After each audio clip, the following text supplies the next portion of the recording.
What's good? We are back again with a fresh tier list, and since I have played most of this franchise, I'm going to go ahead and rank all of them today, but I want to point out that this list should have featured Need for Speed Carbon, but whatever.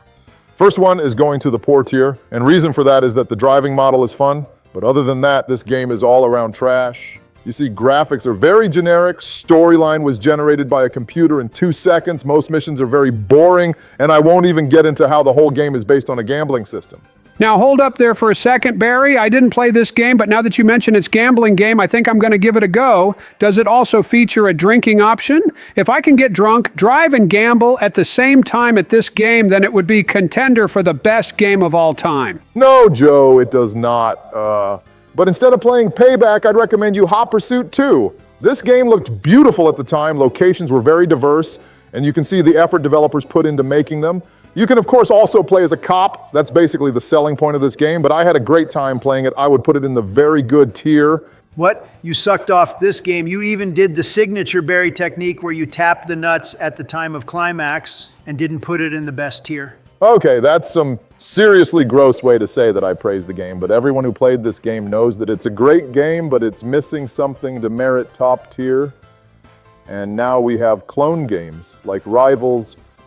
Felt like some DLC map for Hot Pursuit with open world and better multiplayer mode. However, I must say that after a couple of hours, I just got bored in Rivals, and I put in over 70 hours in Hot Pursuit, so that must mean a lot if I put in that much time in a single game. 70 hours? Me and Donald played over 100 hours of Rocket League past month alone. Because you two are some real basement dwellers and you don't touch grass, and I game with moderation because playing too much games is unhealthy. Okay, pussy. If you can't handle some pixels on the screen, then I'd say you have some bigger problems than playing too much. Okay, dude.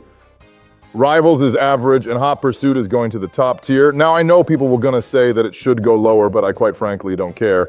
Now we have, what is that, Need for Speed? No Limits. I don't think I am familiar with this game. Okay, dude, you need to really grow up and see the real gaming world outside of your small, exclusive circle. I have one day stumbled upon this masterpiece while looking for games to play on my Razer gaming phone, and I have been playing it ever since. It's actually free to play, so you all should download it right now, and you viewers too. It also has gambling-based system, and you have microtransactions, so if you really don't think about it, it's just like a mini casino all in your pocket. Okay, dude, I played this game for a bit when I was sick and laying in my bed and couldn't move my ass, so I had to play those shit mobile games, and every race in this game is like 30 seconds long. Like, why would you bother to even jump into the race if it ends after 30 seconds? So you basically have no chance to win it if you're somewhere in the end tail, and police chases are so scripted that it actually hurts my eyes, and gambling system might sound enticing, but it's just some lousy blueprint collecting game to unlock more cars so you can spend 30 seconds racing another car. Barry, just put that shit in the worst tier possible. We already gave it too much screen time. Damn, okay, it sounds pretty bad, so I'll listen to you since you actually played it unlike me. I played the Criterion's Most Wanted, and I never knew why they named it Most Wanted. Like, you cannot title a game like that and then be surprised when people expect you to make a sequel or remake of the original game, but if you didn't expect nothing like that, then that game is simply lovely. I mean, sure, it's basically Burnout Paradise with a Need for Speed stamp on it, but it just works, and works way better than that Burnout game. Easy S tier. You already know that Don respects the art of the deal. Hell, if you rip off someone's whole shtick, manage to blatantly just brand it with your own brand, profit, and not get sued, then you earn the respect of dominating Donald. I mean, the people who made it are the same guys who made Burnout Paradise, so that was their safe space, but they did that one time only because I feel like it would get old quickly and kill off the series if they kept it up. I mean, they did kill the series off anyway. Like, I haven't played No Need for Speed since Heat came out. Okay, only one game came out after Heat so far, so it doesn't actually sound as bad as you think it does, but you should give Unbound a chance. It has a great style and all, but it's the last game on the list, so I'll get more descriptive when we'll get there. For now, we have World to Rank, and this was around the time when EA had some weird fetish to release multiple free-to-play games where you had to buy a shitton of things and grind for hours on end to get anything, and it was all discontinued like 2 years later. But yeah, it was a racing MMO game, and yeah, it does sound stupid, and it wasn't really good, but since people grew up with that game, they are now reminiscing about it, but to be all honest, it doesn't deserve anything more than average tier, and it goes that high only because social interactions, chat, and all online features were better than in any other Need for Speed game to this date.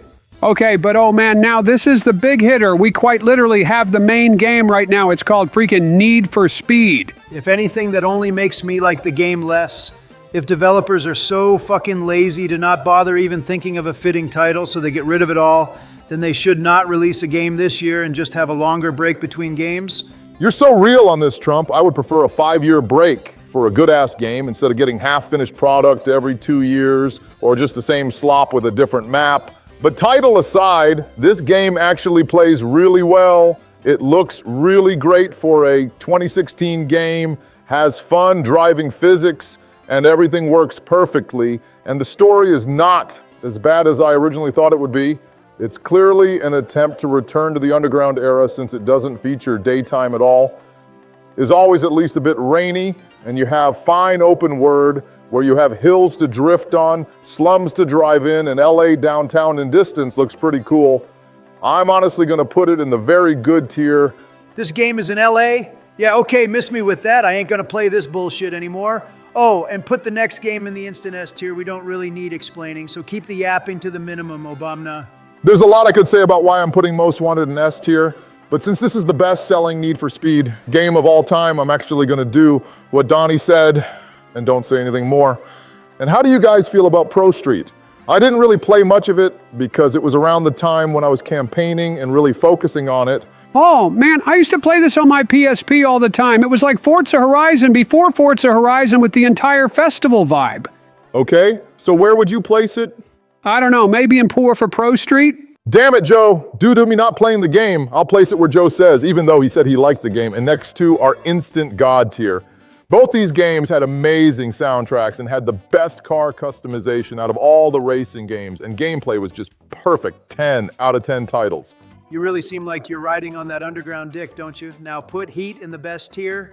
Miami boys voted for me, and I have one of my best golf clubs there, so I fly there every other week to tee off. Just because someone voted for you isn't a reason to put the game in that location in best tier. If a game would be set in Chicago and would be crappy, then I wouldn't say this game is great. If it's bad, then it's bad. Heat is average at best. Okay, I didn't know you were gonna troll this entire list, my bad dude. I am not trolling the list. Heat just isn't a good game.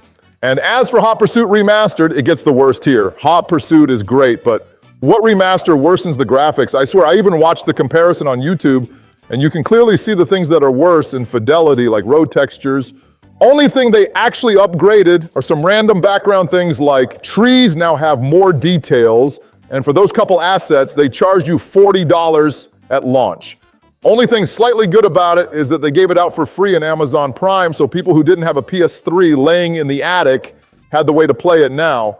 I don't know, the entire Hot Pursuit series are weird. Who wants to be a fucking loser cop who only a mother could love? Those bitches are always salty and ask for your documents when you rev your engine a bit because they get hurt that your drive can go faster than their Honda fucking Prius that has a wheel falling off every 10 miles.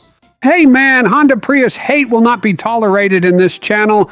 I drive it every day and it never failed me after running some people over, so it's certified by Joe Dog. What? And for the last rating, Unbound goes to average tier actually. It has great visuals, amazing soundtrack from all around the world, but it should just lackluster in gameplay. And ASAP Rocky was just there for no reason at all. Like he was the face of this game, but if you removed him from the gameplay, the game wouldn't change one bit. It was really dumb. Because when I seen this advertising, I actually thought he would be a big part of the game. ASAP Rocky. Oh, is that the dude that helped John Cena win the UFC championship title last week at Hulkamania? Oh yeah, I absolutely loved it, but I enjoyed Logan Paul winning earlier more, and that's why I paid $15,000 to be in attendance that night. I also wanted to go to the Trump's casino after, but I sadly couldn't find that, so I just went to the first one I found, and the janitor was sweeping the money that night. You're fucking dumb, Joe. Yeah. So, with that note, I'm just gonna thank OMG, its Birdman Archive, and our newest member, Zuber Sandvich, for staying in Obamacare membership. What? Who the fuck wants to support your demi-ass cause? Stop it, Donald! Fine. And shout out to Rowlett 1330. And to Jacob Bowling, my second favorite Jacob, right after Glenn Jacobs. Who the hell is that? I might have been staying silent the entire video, but I'm still going to shout out K31 owner. Where the fuck did you came from? Subscribe to Oval Office Gaming right now, or Barack will go get your oil with his drones.